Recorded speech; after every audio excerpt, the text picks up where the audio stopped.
প্রায়ই তো খবর আসে যে সরকার খরিফ ফসলের জন্য নতুন ন্যূনতম সহায়ক মূল্য মানে এমএসপি ঘোষণা করেছে। কিন্তু এই ঘোষণার পর ঠিক কি হয়? আজকের এই বিশ্লেষণে আমরা ঠিক এটাই দেখব, কিভাবে একটা সরকারি নীতি একদম একজন কৃষকের ফসল কাটার পর তার ব্যাংক অ্যাকাউন্টে টাকা পৌঁছানো পর্যন্ত কাজ করে। দেখুন, প্রশ্নটা শুনতে খুবই সহজ মনে হতে পারে যে সরকার দাম ঠিক করে দিল আর কৃষকরা সেই দামে ফসল বেছে দিল। কিন্তু সত্যি বলতে কি, এই পুরো প্রক্রিয়াটা বেশ কয়েকটা ধাপের মধ্যে দিয়ে যায়। চলুন এই পুরো জার্নিটা একবার কাছ থেকে দেখা যাক। তো সবার আগে একদম মূল ধারণাটা পরিষ্কার করে নেওয়া যাক। এই যে আমরা এমএসপি বলছি, এটা আসলে কি?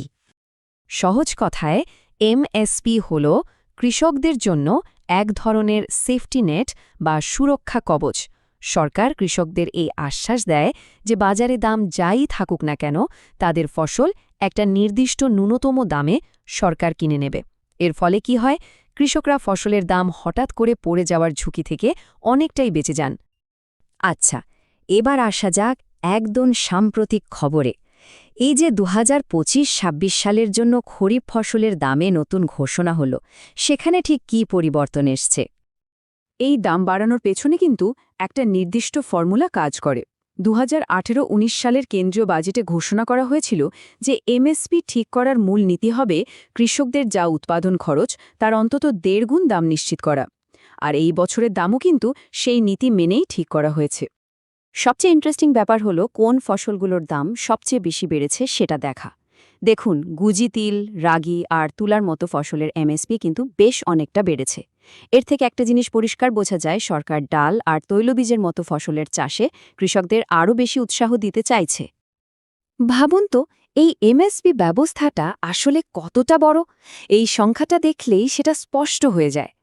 গত 10 বছরে শুধু খরিফ ফসলের জন্যই কৃষকদের 16 লক্ষ কোটি টাকারও বেশি দেওয়া হয়েছে। মানে বুঝতেই পারছেন দেশের অর্থনীতিতে এর গুরুত্ব কতটা। তো বড় বড় সংখ্যা আর নীতির কথা তো হলো, এবার চলুন একটু মাটির কাছাকাছি যাওয়া যাক। মানে একজন কৃষকের বাস্তব অভিজ্ঞতার দিকে নজর দিই। কিভাবে একজন কৃষক তার ফসলটা বিক্রি করেন? একটা নির্দিষ্ট উদাহরণ দেখলে ব্যাপারটা একদম পরিষ্কার হয়ে যাবে। পশ্চিমবঙ্গ সরকারের এই অফিসিয়াল অর্ডারটা দেখা যাক। এটা দেখে আমরা বোঝার চেষ্টা করব পশ্চিমবঙ্গের একজন ধান চাষি কিভাবে তার ফসলটা সরকারি দামে বিক্রি করেন। পুরো প্রক্রিয়াটা কিন্তু এখন ডিজিটাল হয়ে গেছে। কৃষকদের প্রথমে অনলাইনে নাম রেজিস্টার করতে হয়, তারপর নিজের সুবিধা মতো বিক্রির একটা তারিখ আর জায়গা বেছে নিতে হয়। যেদিন বিক্রি করার কথা সেদিন কেন্দ্রে পৌঁছানোর পর আধার কার্ড দিয়ে বায়োমেট্রিক ভেরিফিকেশন হয়। আর সব যদি ঠিকঠাক থাকে তাহলে 3 দিনের মধ্যে টাকা সরাসরি ব্যাংক অ্যাকাউন্টে চলে আসে। কিন্তু কেন্দ্রে ফসল নিয়ে গেলেই কি কাজ শেষ? না, এখানেই গল্পের আসল মোড়। ফসলটাকে কিন্তু একটা খুব গুরুত্বপূর্ণ পরীক্ষায় পাশ করতে হয়।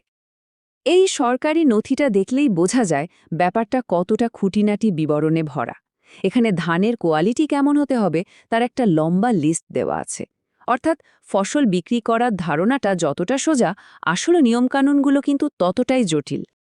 সুতরাং আসল কথা হলো কৃষকের আনা ধানকে এই সব শর্ত পূরণ করতে হবে। যেমন ধরুন, ধানের মধ্যে জলীয় ভাব বা আর্দ্রতা 17% বেশি হওয়া চলবে না। বা ধরুন, ভাঙা বা পোকায় খাওয়া দানার পরিমাণ 5% কম হতে হবে। এই কোয়ালিটি যদি ম্যাচ না করে তাহলে সরকারি সংস্থা সেই ধান কিনতেও অস্বীকার করতে পারে। বেশ, একজন কৃষকের অভিজ্ঞতা থেকে বেরিয়ে এসে এবার চলুন জাতীয় স্তরে এই পুরো সিস্টেমটার প্রভাবটা একটু বোঝার চেষ্টা করি। এই উদ্ধৃতিটা একটা খুব গুরুত্বপূর্ণ বিষয় তুলে ধরে। সরকার তো 23টা ফসলের জন্য এমএসপি ঘোষণা করে, কিন্তু বাস্তবে যখন ফসল কেনার সময় আসে তখন দেখা যায় মূলত হাতে গোনা কয়েকটা ফসলই কেনা হচ্ছে। এই ডেটাটা দেখলেই বিষয়টা জলের মতো পরিষ্কার হয়ে যায়।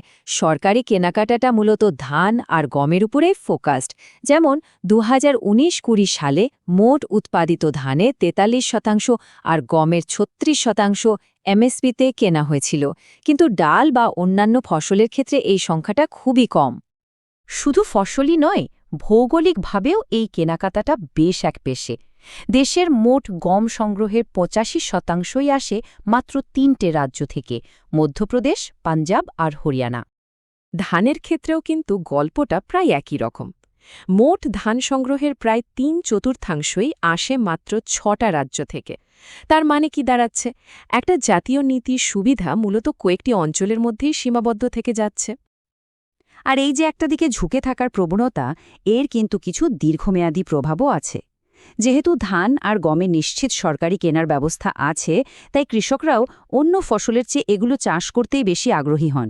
এর ফলে একদিকে যেমন ফসলের বৈচিত্র্য কমছে, তেমনি এই দুটো ফসল চাষে প্রচুর জল লাগে বলে ভূগর্ভস্থ জলের উপরও মারাত্মক চাপ সৃষ্টি হচ্ছে। নিঃসন্দেহে এমএসপি লক্ষ লক্ষ কৃষকের জন্য একটা জরুরি সুরক্ষা ব্যবস্থা। কিন্তু আজকের সবচেয়ে বড় প্রশ্নটা হলো, এই ব্যবস্থাকে কিভাবে আরও উন্নত করা যায়, যাতে এটা শুধু কৃষকদের আয় নিশ্চিত করবে না, বরং দেশের কৃষি ব্যবস্থাকে আরও বৈচিত্র্যময় এবং পরিবেশ বান্ধব করে তুলতে সাহায্য করবে। এটাই এখন সবচেয়ে বড় চ্যালেঞ্জ।